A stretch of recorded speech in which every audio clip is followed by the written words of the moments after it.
السلام علیکم ورحمۃ اللہ تعالی وبرکاتہ۔ الحمد للہ نحمده ونستعینه ونستغفره ونؤمن به ونتوکل علیہ ونعوذ باللہ من شرور انفسنا ومن سیئات اعمالنا من يهده الله فلا مضل له ومن يضلله فلا هادي له ونشهد أن لا إله إلا الله وحده لا شريك له ونشهد أن سيدنا ومولانا محمدا عبده ورسوله أما بعد فأعوذ بالله من الشيطان الرجيم بسم الله الرحمن الرحيم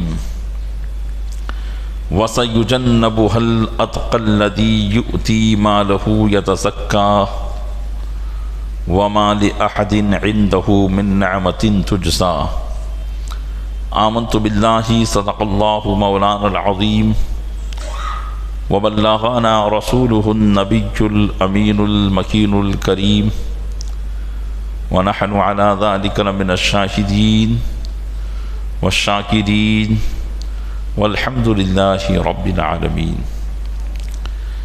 آئیے سب سے پہلے ہم اور آپ آقا انعامدار مدینے کے تاجدار دونوں عالم کے مالک و مختار نائب پروردگار گلشن ہستی کی اولی فصل بہار کے دربار گوہربار میں درود پاک کا قیمتی ہار پیش کریں۔ اللہم صلی علی سیدنا شفیعنا نبینا مولانا محمد معدن الجود والکرم وعلیہ وبارک وسلم۔ عقیدت و محبت کے ساتھ ایک مرتبہ اور پڑھ دیں، اللہم صلی علی سیدنا شفیعنا نبینا مولانا محمد معدن الجود والکرم وعلیہ وبارک وسلم۔ گنبد خضراء کے تصور کے ساتھ ایک مرتبہ اور پڑھ دیں، اللہم صلی علی سیدنا شفیعنا نبینا مولانا محمد معدن الجود والکرم منبع العلم والحلم والحکم وعلیہ واصحابہ وبارک وسلم۔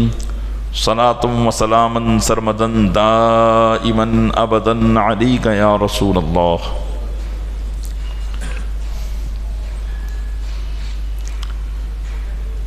الحمدللہ عز و جل ہم اور آپ جن عقائد سے تعلق رکھتے ہیں اسے عقائد اہل سنت والجماعت کہا جاتا ہے۔ تو ہم سب مذہب اہل سنت و جماعت کے پیروکار ہیں اور اس کے ماننے والے ہیں، اور یہی مذہب اہل سنت و جماعت وہ راستہ ہے جسے قرآن کریم نے صراط مستقیم کہہ کر پکارا ہے، اور جس راستے پر چلنے کے لیے ہمیں اللہ تعالیٰ نے قرآن کریم میں دعا مانگنے کی تلقین فرمائی کہ ارشاد فرمایا اہدنا الصراط المستقیم، ہمیں سیدھا راستہ چلا۔ تو اسی صراط مستقیم کا نام اہل سنت و جماعت ہے۔ جس طریقے سے ہم یہ مانتے ہیں کہ ہمارا رب ایک ہے اور وہ ہر کمال و خوبی کا جامع ہے، اسی طریقے سے ہم یہ بھی مانتے ہیں کہ اللہ تبارک و تعالیٰ نے انسان کی ہدایت کے لیے بے شمار انبیاء کرام علی نبینا وعلیہم الصلاۃ والسلام کو دنیا میں بھیجا، جن کی تعداد کم و بیش 1,24,000 انبیاء کرام ہیں۔ ہر ایک نبی کی نبوت کو ماننا ایک مسلمان ہونے کے لیے ضروری ہے۔ کسی بھی نبی کی نبوت کا انکار کر دینا یہ اپنے آپ کو کافر کر دینا ہے۔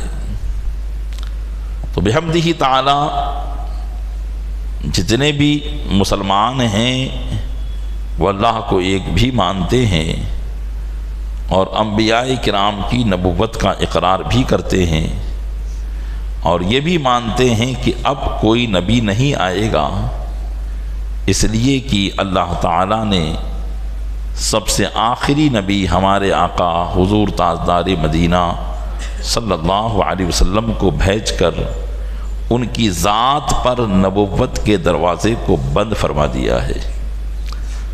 اب نبی آ نہیں سکتا ہے، یہ پاسبل ہی نہیں کہ کوئی نبی آئے۔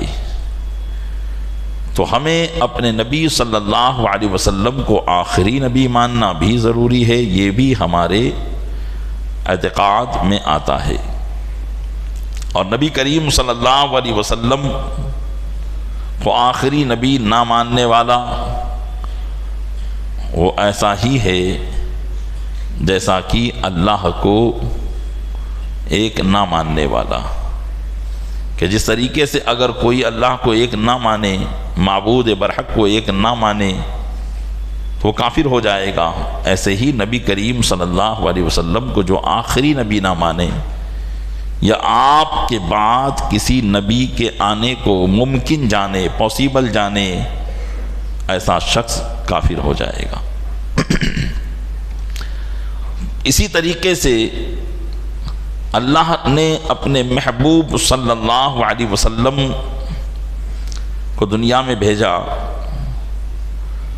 اور ان سے کچھ نفوس قدسیہ، ذوات قدسیہ وابستہ ہوئیں، جنہیں صحابہ اکرام علیہم الرضوان کے نام سے جانا جاتا ہے، جنہوں نے ایمان کی حالت میں نبی کریم صلی اللہ علیہ وسلم کی صحبت بابرکت کو حاصل کیا، اور ایمان ہی کی حالت میں وہ اس دنیا سے تشریف لے گئے۔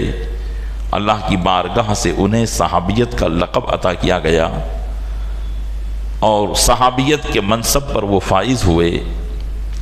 تو ان تمام صحابہ کی عقیدت اپنے دل میں رکھنا، ان سے محبت کرنا اور ان کے معاملے میں کچھ چون چرا نہ کرنا، یہی اہل سنت و جماعت کی پہچان اور علامت ہے۔ تو صحابہ کرام علیہم الرضوان انبیاء کرام کے بعد یہ وہ مقدس جماعت ہیں جن کا نبی کریم صلی اللہ علیہ وسلم کی امت میں تمام انبیاء کے بعد سب سے بڑا مرتبہ ہے،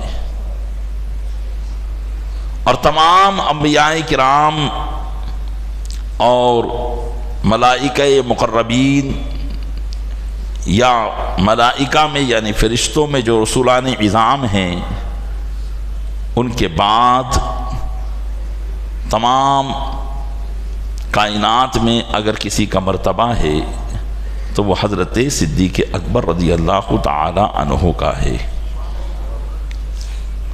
تمام انبیاء کرام کے بعد اور ان فرشتوں کے بعد جو فرشتے مقرب ہیں، اللہ کی بارگاہ میں مقرب ہیں اور مرسل ہیں یعنی رسول ہیں۔ جس طریقے سے انبیاء میں رسول ہوتے ہیں، انسانوں میں رسول ہوتے ہیں، ایسے فرشتوں میں بھی رسول ہیں۔ فرشتوں میں رسول 4 ہیں، حضرت جبرائیل، میکائیل، اسرافیل اور اسرائیل علی نبینا علیہم الصلاۃ والسلام۔ یہ فرشتان عظام میں رسول ہیں، تو ان کا مرتبہ بھی بلند و بالا ہے۔ ان کے بعد اور انسان میں نبیوں اور رسولوں کے بعد اگر کسی کا مرتبہ ہے تو وہ حضرت صدیق اکبر رضی اللہ تعالی عنہ کا ہے۔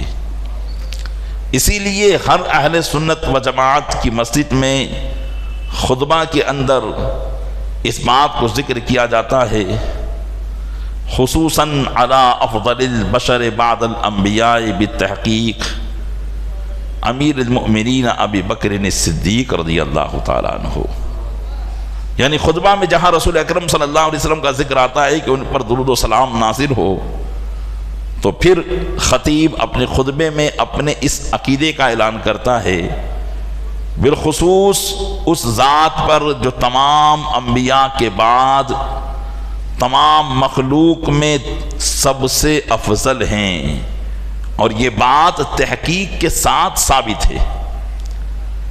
اور وہ کون سی ذات ہیں؟ وہ سیدنا ابو بکر صدیق رضی اللہ تعالیٰ عنہ کی ذات ہے۔ تو اللہ تبارک و تعالیٰ نے حضرت ابو بکر صدیق رضی اللہ تعالیٰ عنہ کو مقام و مرتبہ عطا فرمایا۔ تمام نبیوں رسولوں کے بعد یہ اہل سنت و جماعت کا عقیدہ ہے، اور جس کو اللہ نے جو مرتبہ دیا وہ اس مرتبے کے لائق ہیں، اور کسی بھی صاحب مرتبت کو ان کے مرتبے سے کوئی اعتراض نہیں تھا، یہاں تک کہ مولا کائنات علی مرتضیٰ رضی اللہ تعالی عنہ کو بھی حضرت صدیق اکبر رضی اللہ تعالی عنہ کے مرتبے سے کوئی اعتراض نہیں ہے۔ ہر ایک نبی کریم صلی اللہ علیہ وسلم کے جانثار ہیں، اور اللہ نے جس کو جو مرتبہ عطا فرمایا ہے وہ اس مرتبے پر راضی ہیں، اور یہی صحابہ کرام سے لے کر آج تک تمام اہل حق کا عقیدہ رہا کہ حضرت صدیق اکبر، پھر اس کے بعد حضرت فاروق اعظم، اور پھر ان کے بعد حضرت عثمان غنی، پھر ان کے بعد حضرت مولا کائنات علی مرتضیٰ رضی اللہ تعالی عنہم اجمعین کے مراتب ہیں۔ اب اگر کوئی اس عقیدے کے خلاف اپنا عقیدہ بنائے اور یہ کہے کہ حضرت علی رضی اللہ تعالیٰ عنہ حضرت فاروق اعظم اور صدیق اکبر سے افضل ہیں، تو ایسا شخص گمراہ، بد مذہب، بد دین ہے، کیونکہ وہ ان تمام عقائد کا انکار کرتا ہے جو عقائد اہل سنت و جماعت ہے۔ وہ اس سوچ کا انکار کرتا ہے جو سوچ صحابہ کرام کے زمانے سے آج تک ہے۔ بڑے بڑے بزرگان دین، غوث و خواجہ رضی اللہ تعالی عنہما جیسے بزرگان دین اسی عقیدے پر قائم رہے۔ اب اگر کوئی حضرت مولا کائنات علی مرتضیٰ رضی اللہ تعالیٰ عنہ کو ان پر فضیلت دے تو وہ اہل سنت و جماعت کے راستے سے الگ راستہ اختیار کر رہا ہے، اور جو اہل سنت و جماعت کے راستے سے الگ راستہ اختیار کرے وہ گمراہ بد مذہب ہے، جب تک کہ اس کی بد مذہبیت کفر کو نہ پہنچی ہو۔ پیارے اسلامی بھائیوں، اسلام میں جس طریقے سے اسلام کے اوپر ظاہری طور پر لوگوں نے حملے کیے اور اسلام کو مٹانے کی کوشش کی، جڑ سے اس کو ختم کرنے کی کوشش کی، اسی طریقے سے داخلی طور پر بھی، اندرونی طور پر بھی ایسے ناسور اسلام کے اندر چھوڑے گئے جو اسلام کے عقائد کو درہم برہم کر دیں، اسلام کے عقائد کو ختم کر دیں۔ لیکن یہ اللہ کا خاص فضل ہے اپنے محبوب صلی اللہ علیہ وسلم کے اس دین پر کہ مخالفین 1300 صدی سے اس پر کوشش کرتے ہوئے آ رہے ہیں، لیکن آج بھی بحمدہ تعالی اسلام جس طریقے سے نبی کریم صلی اللہ علیہ وسلم لے کر آئے تھے اسی طریقے سے قائم و دائم ہیں، کیونکہ اللہ نے فرمایا ان الدین عند اللہ الاسلام، بے شک اللہ کے نزدیک دین اسلام ہی ہے۔ تو ظاہر سی بات ہے کہ جب تمام مذاہب اور تمام ادیان میں اللہ کا پسندیدہ مذہب اسلام ہے تو لاکھ خارجی کوشش کر لیں، داخلی کوشش کر لیں، اسلام کو ختم نہیں کیا جا سکتا ہے۔ تو بعض نے جو داخلی کوششیں کی اسلام کے عقائد کو درہم برہم کرنے کی، ان میں بعض خارجی ہوئے، بعض رافضی ہوئے، تفضیلی ہوئے۔ آپ نے شیعوں کا نام سنا ہوگا اور جانتے بھی ہوں گے کیونکہ آپ کے ارد گرد بھی رہتے ہیں۔ معاذ اللہ رب العالمین صحابہ کرام کے گستاخ۔ اب ظاہر سی بات ہے کہ صحابہ کرام علیہم الرضوان کے گستاخ کو کوئی برداشت تو نہیں کرے گا، اس لیے انہی میں ایک شوشہ یہ ہے کہ ہم حضرت صدیق اکبر کی بھی تعظیم کرتے ہیں، صحابہ کی تمام کی تعظیم کرتے ہیں، لیکن ہم یہ کہتے ہیں کہ حضرت علی کا مرتبہ حضرت صدیق اکبر سے بڑھ کر ہے، تاکہ جو دونوں کو مانتے ہو تو کم سے کم وہ یہ بات مان لے کہ ہاں بھائی یہ تو صدیق اکبر کی بھی تعظیم کر رہے ہیں، فاروق اعظم کی بھی تعظیم کر رہے ہیں، تمام صحابہ کی بھی تعظیم کر رہے ہیں، بس بات یہی ہے کہ یہ حضرت مولائے کائنات علی مرتضیٰ کو حضرت صدیق اکبر اور فاروق اعظم سے افضل مان رہے، تو اس میں کون سی غلط بات ہو گئی؟ وہ ان کا نظریہ ہے۔ تو یہی جو ہم کہہ رہے ہیں کہ یہ غلط بات ہو گئی، اور ہم یہ کون سی غلط بات ہو گئی اور ہم اس کو غلط نہیں سمجھ رہے ہیں، تو ہمارا یہ غلط نہ سمجھنا ہی غلط ہے، کیونکہ اسی کا نام تو عقائد اہل سنت ہے، اسی کو تو ماننا ضروری ہے کہ حضرت صدیق اکبر اور فاروق اعظم کی افضلیت کو تمام صحابہ پر مانے، جس طریقے سے ہم رسول اکرم صلی اللہ علیہ وسلم کو تمام رسولوں اور نبیوں سے افضل مانتے ہیں کہ نہیں مانتے ہیں؟ اگر معاذ اللہ ہم یہ کہیں کہ نبی کریم صلی اللہ علیہ وسلم سے افضل فلاں نبی تھے تو یہ کفر ہو جائے گا۔ تو اسی طریقے سے اگر ہم رسول اکرم صلی اللہ علیہ وسلم کے صحابہ میں تمام صحابہ سے افضل حضرت صدیق اور فاروق اعظم کو نہ مانیں تو یہ کفر تو نہ ہوگا، لیکن گمراہیت اور بد مذہبیت ہے۔ اسی عقیدے کو سمجھنا ہے، اور قرآن کریم کی متعدد آیات میں حضرت صدیق اکبر رضی اللہ تعالیٰ عنہ کی افضلیت کو ظاہر کیا گیا ہے۔ ایک آیت نہیں، متعدد آیتیں ہیں جن میں اللہ تعالیٰ نے اس بات کو اشارتاً فرمایا ہے کہ امت محبوب صلی اللہ علیہ وسلم میں اگر سب سے بڑا مرتبہ ہے تو وہ صدیق اکبر رضی اللہ تعالیٰ عنہ کا ہے۔ آئیے ایک آیت کریمہ جو میں نے خطبے کے بعد تلاوت کی میں عرض کرنے کی کوشش کرتا ہوں۔ اللہ ارشاد فرماتا ہے، سورۃ اللیل پارہ 30 کی آیت کریمہ ہے، وَسَيُجَنَّبُهَا الْأَتْقَى الَّذِي يُؤْتِي مَالَهُ يَتَزَكَّىٰ، ان قریب آگ سے دور رکھا جائے گا وہ جو سب سے بڑا پرہیزگار ہے، الذی یؤتی مالہ، جو اپنے مال کو خرچ کرتا ہے، یتزکا، تاکہ اپنا مال اور اپنی جان کو ستھرا کر لے، پاک کر لے، وما لأحد عنده من نعمت تجزا، اور کسی کے لیے اس پر کوئی احسان نہیں کہ جس کا احسان چکایا جائے، الا ابتغاء وجہ ربہ الاعلی، مگر اپنے رب اعلی کی خوشی کو چاہتے ہوئے۔ یعنی وہ جو مال خرچ کرتا ہے وہ مال کسی کے احسان کو چکانے کے لیے خرچ نہیں کرتا ہے کہ ہم اور آپ کسی پر مال خرچ کرتے ہیں اس لیے کہ بھئی اس کا بھی احسان ہے، اپنا احسان چکانے کے لیے ہم کسی پر مال خرچ کرتے ہیں نا۔ ہم کسی کو پیسہ دیتے ہیں، کیوں دیتے ہیں؟ بھئی اس کا بھی احسان ہے، اگر میں اس کو پیسہ دے رہا ہوں تو اس کا بھی میرے اوپر بہت احسان ہے۔ لیکن اللہ فرما رہا ہے کہ وَمَا لِأَحَدٍ عِندَهُ مِن نِعْمَةٍ تُجْزَىٰ، کسی کے لیے اس پر کوئی احسان نہیں ہے جس کو چکایا جائے۔ وہ جو مال خرچ کرتا ہے تو کیوں کرتا ہے؟ فرمایا اِلَّا ابْتِغَاءَ وَجْهِ رَبِّهِ الْأَعْلَىٰ، اپنے رب اعلیٰ کی رضا کو تلاش کرنے کے لیے، تاکہ رب خوش ہو جائے، اس لیے وہ اپنے مال کو خرچ کرتا ہے۔ وَلَسَوْفَ يَرْضَىٰ، اللہ بھی ارشاد فرما رہا ہے کہ ان قریب رب اس سے راضی ہو جائے گا۔ تو دیکھیے یہاں ارشاد فرمایا وَسَيُجَنَّبُهَا الْأَتْقَىٰ، اس میں الاتقا کا لفظ ارشاد فرمایا۔ مفسرین فرماتے ہیں کہ اس سے مراد حضرت ابوبکر صدیق رضی اللہ تعالیٰ عنہ کی ذات ہے۔ حضرت ابوبکر صدیق رضی اللہ تعالیٰ عنہ امت میں سب سے بڑے پرہیزگار، اور جن کو دنیا میں اس بات کی ضمانت دی جا رہی ہے کہ ان کو آگ سے دور رکھا جائے گا۔ ہم کتنے بھی عمل کر لیں لیکن اپنے لیے یہ نہیں کہہ سکتے کہ ہم جہنم سے بچ جائیں گے جب تک حساب کتاب مکمل نہ ہو جائے، تب تک ہم اپنے بارے میں یہ فیصلہ نہیں کر سکتے کہ ہم جہنم سے بچ جائیں گے۔ لیکن حضرت صدیق اکبر کی ذات وہ ہے کہ ان کی زندگی میں اللہ تعالیٰ نے قرآن کریم میں آیت نازل فرما کر ارشاد فرما دیا کہ یہ وہ ہیں کہ ان کو جہنم سے دور رکھا جائے گا۔ الاتقا، علماء فرماتے ہیں کہ یہ اتقا سے مراد حضرت صدیق اکبر، کیونکہ الاتقا کا معنی ہوتا ہے، یہ عربی لفظ ہے، اتقا کا معنی ہوتا ہے سب سے بڑا پرہیزگار، بہت بڑا پرہیزگار۔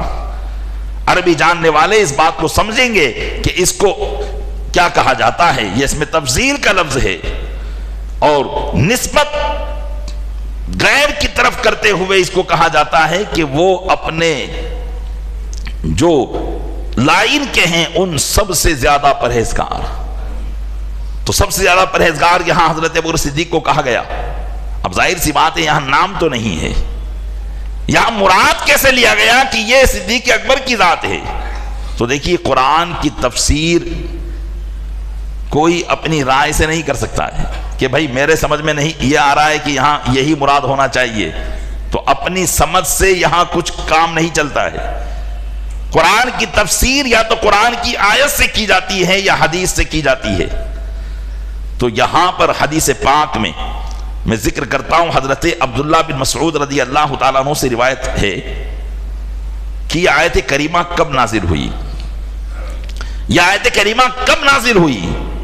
فرماتے حضرت عبداللہ بن مسعود صحابی رسول ہیں، فرماتے ان ابا بکر الصدیق اشترى بلالا من امیہ بن خلف ببردۃ وعشر آواق، کہ حضرت ابوبکر صدیق رضی اللہ تعالیٰ عنہ نے امیہ بن خلف سے حضرت بلال کو ایک چادر اور 10 اوقیہ چاندی کے بدلے میں خریدا۔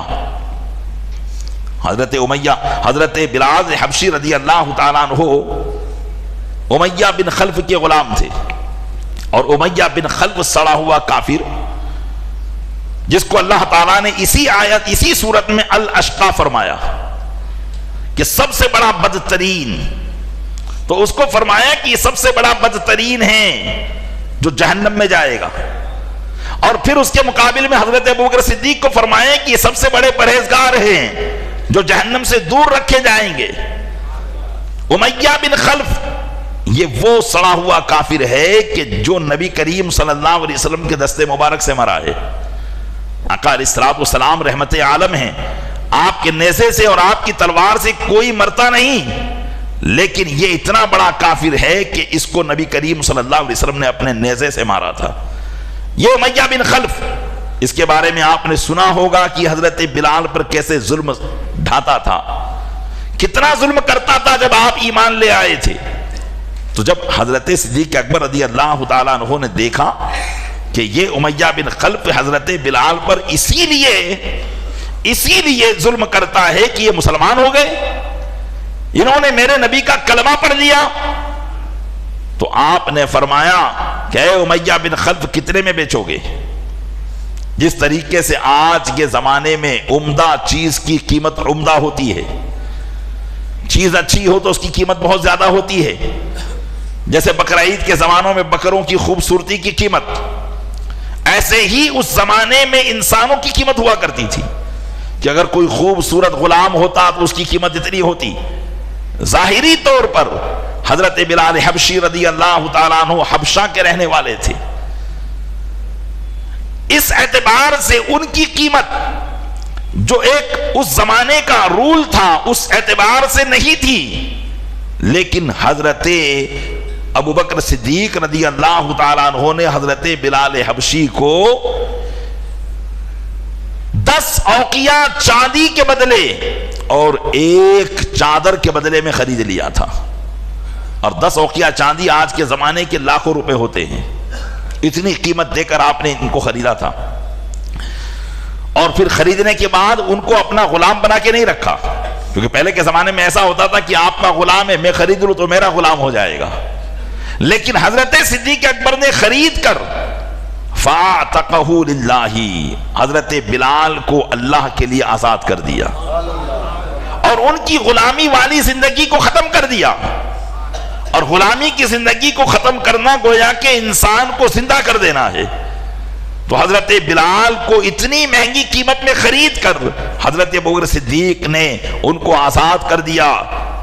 تو تو حضرت عبداللہ ابن مسعود کہتے ہیں فَأَنزَلَ اللَّهُ تَعَالَى وَاللَّيْلِ إِذَا يَغْشَىٰ إِلَىٰ قَوْلِهِ إِنَّ سَعْيَكُمْ لَشَتَّىٰ کہ اللہ تعالیٰ نے سورہ لیل کو نازل فرمایا، اور یہ وہی سورہ لیل جس میں اللہ تبارک و تعالیٰ نے پہلے امیہ بن خلف کو بیان کیا کہ یہ امیہ بن خلف جہنم میں جائے گا، اور پھر فرمایا وَسَيُجَنَّبُهَا الْأَتْقَى الَّذِي يُؤْتِي مَالَهُ يَتَزَكَّىٰ، اور ان قریب جہنم سے دور وہ رکھا جائے گا جو سب سے بڑا پرہیزگار ہے، جو اپنے مال کو خرچ کرتا ہے اس لیے تاکہ مال اور جان کو ستھرا کر لے۔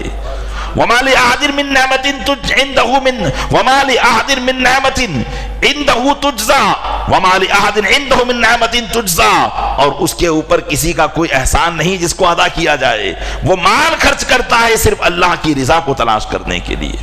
قرآن کریم نے یہ آیت کریمہ ان کے سلسلے میں نازل فرمائی جس سے علماء نے فرمایا، اور خود ابن مسعود بھی فرماتے ہیں کہ یہاں پر الاتقا سے مراد یعنی سب سے بڑے پرہیزگار سے مراد حضرت ابوبکر صدیق رضی اللہ تعالیٰ عنہ ہے۔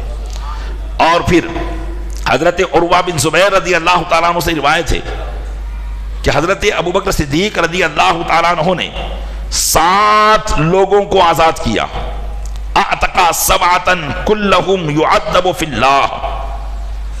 حضرت عروہ بن زبیر کہتے ہیں کہ حضرت ابوبکر صدیق رضی اللہ تعالیٰ عنہ نے 7 لوگوں کو آزاد کیا جن کو سب کو اللہ کی راہ میں ستایا جاتا تھا۔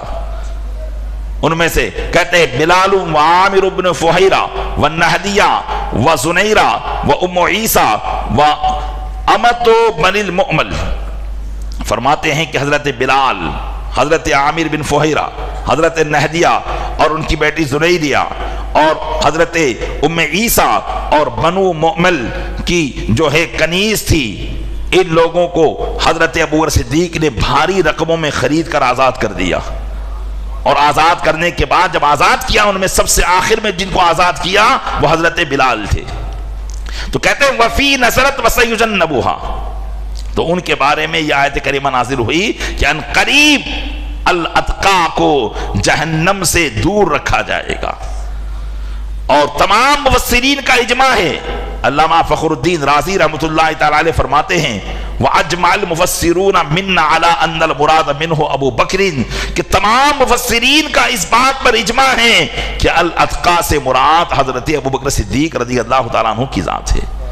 اب آپ دیکھیں یہاں فرمایا کیا، الاتقا جہنم سے دور رکھا جائے گا، اور اس سے مراد کون ہے؟ صدیق اکبر ہے۔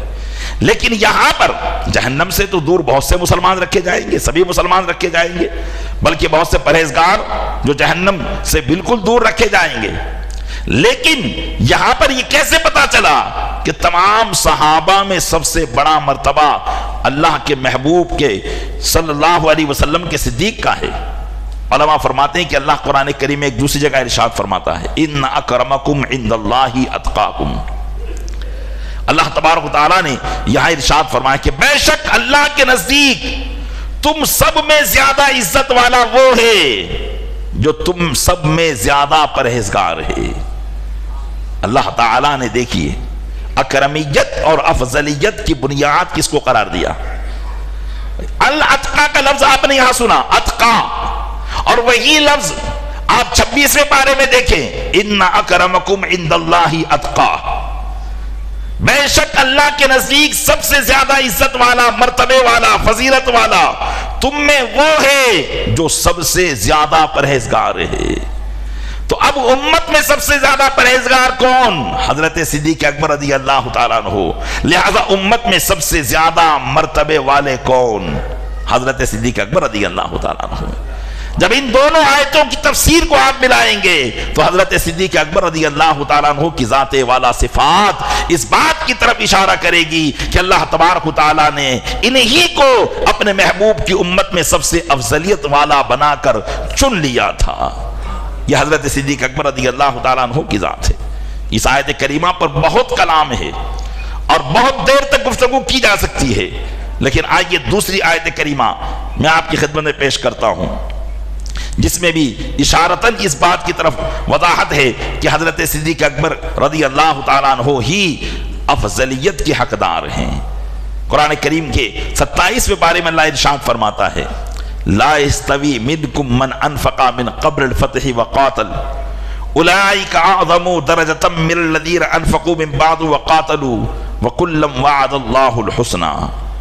اللہ تعالیٰ ارشاد فرماتا ہے کہ تم میں سے وہ لوگ جنہوں نے فتح مکہ سے پہلے اللہ کی راہ میں مال خرچ کیا اور اللہ کی راہ میں جہاد کیا، تم میں سے وہ لوگ جنہوں نے فتح مکہ سے پہلے، اس لیے کہ فتح مکہ کے بعد مال خرچ کرنا آسان ہو گیا تھا، جہاد کرنا آسان ہو گیا تھا، کیونکہ فتح مکہ کے بعد تو مسلمانوں کی ہزاروں کی تعداد ہو چکی تھی، تو اس وقت جہاد کرنا اتنا مشکل نہیں تھا، اس وقت اللہ کی راہ میں خرچ کرنا اتنا مشکل نہیں تھا۔ مشکل کب تھا؟ جبکہ نبی کریم صلی اللہ علیہ وسلم کے ساتھ گنتی کے چند لوگ تھے، اس وقت اللہ کی راہ میں جہاد کرنا، اللہ کی راہ میں نبی کریم صلی اللہ علیہ وسلم پر آنے والی تکلیف کو دور کرنا، یہ اس وقت بڑا مشکل تھا، جبکہ صرف روئے زمین پر چند ہی نفوس قدسیاں تھے جو اللہ اللہ کہتے تھے، اس کے علاوہ اکثریت شرک اور بت پرستی میں ڈوبی ہوئی تھی، اور ان کے مذہب کے خلاف کچھ بولنا، اللہ کی وحدانیت کا اعلان کرنا، یہ اپنے آپ کو موت کے منہ میں ڈالنے کے مترادف تھا۔ ایسے موقع پر اللہ کی راہ میں جہاد کرنا، جبکہ 1000 کی تعداد میں لشکر کفار ہو اور مسلمانوں کی تعداد 313 ہو اور سواری کے لیے صرف ایک گھوڑا اور چند تلواریں ہوں، ایسے موقع پر اللہ کی راہ میں جہاد کرنا بڑا مشکل تھا۔ تو اللہ نے فرمایا کہ جن لوگوں نے، اے میرے محبوب کے صحابہ، تم میں سے جن لوگوں نے اللہ کی راہ میں خرچ کیا اور جہاد کیا، کب؟ فتح مکہ سے پہلے۔ کب؟ فتح مکہ سے پہلے۔ اولئک اعظم درجۃ من الذین انفقوا من بعد وقاتلوا، وہ لوگ جو فتح مکہ سے پہلے ایمان لائے، اللہ کی راہ میں خرچ کیا، جہاد کیا، وہ لوگ بہت بڑے درجے والے ہیں، بہت بڑے مرتبے والے ہیں ان لوگوں سے جن لوگوں نے فتح مکہ کے بعد خرچ کیا اور فتح مکہ کے بعد جنگ کی۔ لیکن یہ دونوں محبوب کے صحابہ ہیں، کلم وعد اللہ الحسنى، اللہ نے سب سے جنت کا وعدہ فرما لیا ہے، چاہے وہ فتح مکہ سے پہلے ایمان لانے والے ہو یا بعد میں ایمان لانے والے ہو، اللہ نے سب سے جنت کا وعدہ فرما لیا ہے۔ یہ میرے محبوب کے صحابہ ہیں، لیکن جو پہلے ایمان لائے ان کا مرتبہ بہت بلند و بالا ہے۔ اب آپ یہاں غور کیجئے، اہل عقل کن باتوں پر غور کرتے ہیں، اپنا شعور کو بیدار کیجئے۔ کسی بھی چیز کو سمجھنا ہو تو اس کی علت کو سمجھنا پڑتا ہے۔ یہاں فرمایا رب نے اولئک اعظم درجہ، ان کا مرتبہ بہت بڑا ہے۔ کن لوگوں سے؟ جن لوگوں نے خرچ کیا فتح مکہ کے بعد، جن لوگوں نے جہاد کیا فتح مکہ کے بعد، ان لوگوں سے، ان لوگوں کا مرتبہ بہت بڑا ہے جن لوگوں نے فتح مکہ سے پہلے خرچ کیا، جن لوگوں نے فتح مکہ سے پہلے جہاد کیا۔ تو پتہ چلا کہ علت یہاں پر اللہ کی راہ میں خرچ کرنے کو قرار دیا ہے۔ بڑے مرتبے کا سبب کیا ہے؟ بڑے مرتبے کی علت کیا ہے؟ اللہ کی بارگاہ میں مرتبہ اس کا بڑا ہوگا جس نے فتح مکہ سے پہلے اللہ کی راہ میں خرچ کیا ہے، جس نے فتح مکہ سے پہلے اللہ کی راہ میں جہاد کیا ہے، مرتبہ اس کا بڑا ہوگا۔ اب آپ دیکھیں حضرت صدیق اکبر کی ذات کیسی ذات ہے کہ فتح مکہ سے پہلے انہوں نے اللہ کی راہ میں کتنا خرچ کیا ہے، کتنا خرچ کیا۔ حضرت عروہ بن زبیر رضی اللہ تعالیٰ عنہ سے روایت ہے، فرماتے اسلم ابو بکر وَلَهُ 40,000، جب حضرت ابو بکر صدیق ایمان لائے ان کے پاس کل جو مال تھا وہ کتنا تھا؟ 40,000 درہم، 40,000 درہم یعنی 40,000 چاندی کے سکے، یہ ان کی کل مالیت تھی۔ 40,000 درہم آپ کی کل مالیت تھی جب آپ اسلام لائے۔ فرماتے انفقها کلها علی رسول اللہ صلی اللہ علیہ وسلم فی سبیل اللہ، فرماتے ہیں کہ وہ 40,000 درہم جو آپ کے پاس تھے وہ سب کے سب انہوں نے رسول اللہ پر خرچ کر دیے، اللہ کی راہ میں خرچ کر دیے۔ ہم تو 2.5% خرچ کرنے میں سوچتے ہیں، حضرت صدیق اکبر کا نصاب یہ تھا کہ وہ کل کا کل مال اللہ کے محبوب پر خرچ کرنا جانتے تھے۔ انہوں نے وہ پوری کی پوری مالیت خرچ کر ڈالی اللہ کے محبوب صلی اللہ علیہ وسلم کی ذات والا صفات پر۔ اب دیکھیے، جب رسول اکرم صلی اللہ علیہ وسلم کے محبوب صدیق نے یہ مال خرچ کیا تو اللہ کے محبوب نے بھی ان کو کیسا انعام دیا؟ فرمایا رسول اکرم صلی اللہ علیہ وسلم نے ما نفعنی مال ابی بکر، ارشاد فرمایا کہ مجھے کسی کے مال نے اتنا نفع نہ دیا جتنا نفع ابو بکر کے مال نے دیا ہے۔ اور ایک جگہ فرمایا کہ میں نے سب کا احسان چکا دیا ہے سوائے ابو بکر کے کہ اس کا احسان قیامت کے دن اللہ چکائے گا۔ یہ نبی کریم صلی اللہ علیہ وسلم نے ان کو مرتبہ دیا۔ آقا علیہ السلام کی بارگاہ میں حضرت صدیق اکبر اس وقت موجود تھے جب کہ آپ نے فرمایا ما نفعنی مال احد نفعنی مال ابی بکر، کہ مجھے کسی کے مال نے اتنا نفع نہ دیا جتنا نفع ابو بکر کے مال نے مجھے دیا ہے۔ تو حضرت ابو بکر صدیق رونے لگے۔ فبکا ابو بکر وقال هل انا ومالی الا لک یا رسول اللہ، اور عرض کی یا رسول اللہ میرا مال اور میری جان یہ سب آپ ہی کی ہے، آپ ہی کے لیے تو ہے یا رسول اللہ، یہ کس کے لیے ہے؟ جس کے لیے تھا اسی کی ذات پر ہم نے قربان کر دیا ہے۔ تو یہ صدیق اکبر رضی اللہ تعالیٰ عنہ کی ذات ہے۔ علامہ امام کلبی رحمت اللہ علیہ فرماتے ہیں کہ یہ آیت کریمہ حضرت صدیق اکبر پر نازل ہوئی اور اس میں واضح دلیل ہے کہ حضرت صدیق اکبر سب سے افضل ہیں۔ کیوں؟ اس لیے کہ یہاں پر خرچ کرنے کی بات آئی اور اللہ تعالیٰ نے بڑے مرتبے کا سبب جو بیان کیا وہ خرچ کرنا بیان کیا۔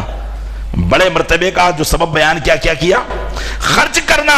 تو کسی نے آدھا مال خرچ کیا، کسی نے جو ہے مال کا 2.5% خرچ کیا، کسی نے 4% خرچ کیا، کسی نے 10% خرچ کیا، لیکن حضرت صدیق اکبر نے فتح مکہ سے پہلے پورا کا پورا مال خرچ کر دیا۔ تو جس نے فتح مکہ سے پہلے اپنا پورا مال خرچ کر دیا، اور جب مال خرچ کرنے ہی پر مرتبہ مل رہا ہے تو پھر سب سے بڑا مرتبہ کس کا ہوگا؟ جس نے اپنا سارا مال اللہ کی راہ میں خرچ کر دیا۔ تو علماء فرماتے ہیں کہ اس میں واضح دلیل ہے کہ حضرت صدیق اکبر رضی اللہ تعالیٰ عنہ نے نبی کریم صلی اللہ علیہ وسلم پر سارا کا سارا مال خرچ کر دیا ہے۔ تو یہ حضرت صدیق اکبر رضی اللہ تعالیٰ عنہ کی افضلیت۔ حضرت عبداللہ بن مسعود سے روایت ہے کہ آپ فرماتے ہیں اول من ظہر الاسلام بسیفہ النبی صلی اللہ علیہ وسلم و ابو بکر ولانہ اول من انفق علی النبی صلی اللہ علیہ وسلم۔ ارشاد فرمایا حضرت عبداللہ بن مسعود سے روایت ہے، آپ فرماتے ہیں کہ سب سے پہلے جس نے اپنے اسلام کو ظاہر کیا وہ نبی کریم صلی اللہ علیہ وسلم ہے۔ سب سے پہلے اسلام کو ظاہر کرنے والی ذات، اعلان کرنے والی ذات آپ ہی کی ہے نا۔ آپ ہی نے تو سب کو جمع کر کے کہا تھا کہ اے لوگو جس مذہب پر تم قائم ہو وہ مذہب غلط ہے، معبودان باطلہ کبھی بھی عبادت کے لائق نہیں ہے، عبادت کے لائق وہ ہے جس نے تم کو پیدا کیا ہے۔ یہ اعلان نبی کریم صلی اللہ علیہ وسلم کا آپ کے اسلام کا اظہار ہے۔ اور نبی کریم صلی اللہ علیہ وسلم تو مومن موحد بچپن سے ہیں، لیکن اظہار 40 سال کی عمر میں فرمایا، جس کو اعلان نبوت کہا جاتا ہے۔ اپنی نبوت کا بھی اعلان کیا، اللہ کی وحدانیت کا بھی اعلان کیا۔ تو حضرت عبداللہ بن مسعود کہتے ہیں کہ سب سے پہلے جس ذات نے اپنے اسلام کو ظاہر کیا وہ نبی کریم صلی اللہ علیہ وسلم کی ذات ہے، اور پھر ان کے بعد حضرت ابوبکر صدیق رضی اللہ تعالیٰ عنہ ہیں۔ تو اس لیے بھی آپ فضیلت کے حقدار ہوئے کہ سب سے پہلے ایمان لانے والے آپ، سب سے پہلے اللہ کی راہ میں خرچ کرنے والے آپ، جبکہ اس وقت جبکہ آپ ایمان لائے اور قیمتی غلاموں کو خرید کر آزاد کر رہے تھے، اس وقت حضرت مولا کائنات کی عمر شریف 10-12 سال کی تھی۔ تو اب فتنہ گروں نے یہاں پر فتنے کرنے کی کوشش کی، اور کوشش کی کہ حضرت علی کے ذریعے ہم اسلام کے اندر فتنہ پیدا کر دیں۔ ماننے والے تو مانیں گے، سادات کرام تو مانیں گے، یقیناً سادات کرام کا تعلق مولا کائنات سے نسباً ہے، لیکن ہر ایک پر اللہ کے محبوب صلی اللہ علیہ وسلم کی اطاعت ضروری ہے۔ اسلام جو چلا ہے وہ قرآن و حدیث سے چلا ہے۔ اسلام کسی تاریخ کی بنیاد پر نہیں ہے۔ اسلام کو تاریخ پر اگر پرکھو گے تو کبھی بھی آپ حق بات کی طرف نہیں جا پاؤ گے۔ اسلام کو پرکھنا ہے تو قرآن و حدیث کی روشنی میں پرکھنا ہوگا، اور قرآن اس بات کی طرف اشارہ کر رہا ہے کہ افضلیت صدیق یہ قرآن کے نزدیک بھی مسلم ہے، صحابہ کرام کے نزدیک بھی مسلم ہے، اور خود مولا کائنات علی مرتضیٰ رضی اللہ تعالیٰ عنہ بھی اس بات کو مانتے ہیں۔ اب اگر کوئی یہ کہے کہ ہاں حضرت علی کی فضیلت ہے ان پر کیونکہ وہ نبی کریم صلی اللہ علیہ وسلم کے رشتہ دار تھے، تو اس کا یہ کہنا قرآن اور حدیث کے بالکل خلاف ہے، کیونکہ وہ اپنی عقل سے قیاس کر رہا ہے، اپنی عقل سے سوچ رہا ہے، اور ہم اہل سنت و جماعت وہ دلیل پیش کر رہے ہیں جو قرآن کے اندر نازل ہوئی ہے۔ یہ آیتیں آپ نے سماعت کی جس میں اللہ تعالیٰ نے صحابہ کی فضیلتوں کا معیار بیان کیا، ان کے درجوں کا معیار بیان کیا۔ آپ دیکھیں، عقل و خرد سے اس بات کو سمجھنے کی کوشش کریں کہ دیکھیے معیار جس بات کو معیار بنایا تھا وہی معیار حضرت صدیق اکبر میں بدرج اتم تمام صحابہ سے زیادہ پایا جا رہا ہے۔ تو آپ اتقا بھی ہیں، اور اللہ کی راہ میں سب سے زیادہ خرچ کرنے والے بھی ہیں، اور اللہ کی راہ میں سب سے زیادہ اللہ کی راہ میں آپ اپنی جان کو لٹانے والے بھی ہیں۔ متعدد اور بھی احادیث کریمہ اس پر ثابت ہے کہ نبی کریم صلی اللہ علیہ وسلم پر جب بھی کوئی آنچ آئی سب سے پہلے آگے بڑھنے والی ذات حضرت صدیق اکبر رضی اللہ تعالیٰ عنہ کی ہے۔ اللہ تبارک و تعالیٰ نے قرآن کریم میں ارشاد فرمایا وَمَن يُطِعِ اللَّهَ وَالرَّسُولَ فَأُولَٰئِكَ مَعَ الَّذِينَ أَنْعَمَ اللَّهُ عَلَيْهِم مِّنَ النَّبِيِّينَ وَالصِّدِّيقِينَ۔ جو اللہ اور رسول کی اطاعت کرتے ہیں تو یہ وہی لوگ ہیں جن پر اللہ نے احسان کیا، یعنی نبیین، صدیقین اور شہداء اور صالحین۔ یہاں پر اللہ کے انعام یافتہ بندوں کا ذکر کیا گیا ہے، ان میں نبی انبیاء کرام کی جماعت ہے، اور انبیاء کرام کے بعد جماعت ہے کس کی؟ صدیقین کی۔ علماء فرماتے ہیں کہ نبوت اور صدیقیت میں بیچ میں کوئی درجہ نہیں ہے، یا تو نبوت ہوگی اور نبوت کے بعد جو درجہ ہے وہ صدیقین کا ہے، اور قرآن کریم میں صدیقین فرمایا، اور عربی کے اندر کم سے کم جمع کا اطلاق 3 پر ہوتا ہے۔ علماء فرماتے ہیں کہ 3 صدیق گزرے، ایک تو ہمارے صدیق اکبر ہیں، اور 2 صدیق گزشتہ امتوں میں گزرے۔ وہ کون تھے؟ جن کا ذکر سورہ یاسین میں آیا ہے۔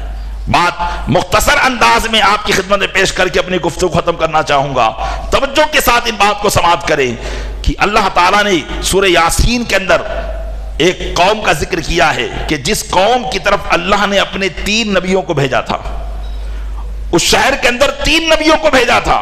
22 و 12 جہاں ختم ہوتا ہے وہاں اس کا ذکر ہے کہ 3 نبیوں کو بھیجا، اور ان 3 نبیوں نے جب اللہ کا پیغام اپنی قوم کو سنایا تو ان کی قوم نے ان نبیوں کو شہید کرنے کا ارادہ کر لیا، ان نبیوں کو شہید کرنے کا ارادہ کر لیا۔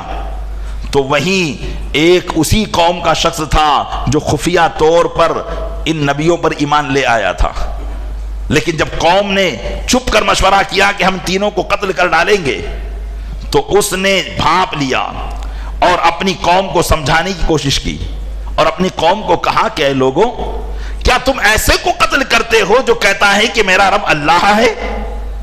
تو ان کی قوم نے نبیوں کو شہید کرنے سے پہلے اسی شخص کو قتل کر دیا، اسی شخص کو قتل کر دیا۔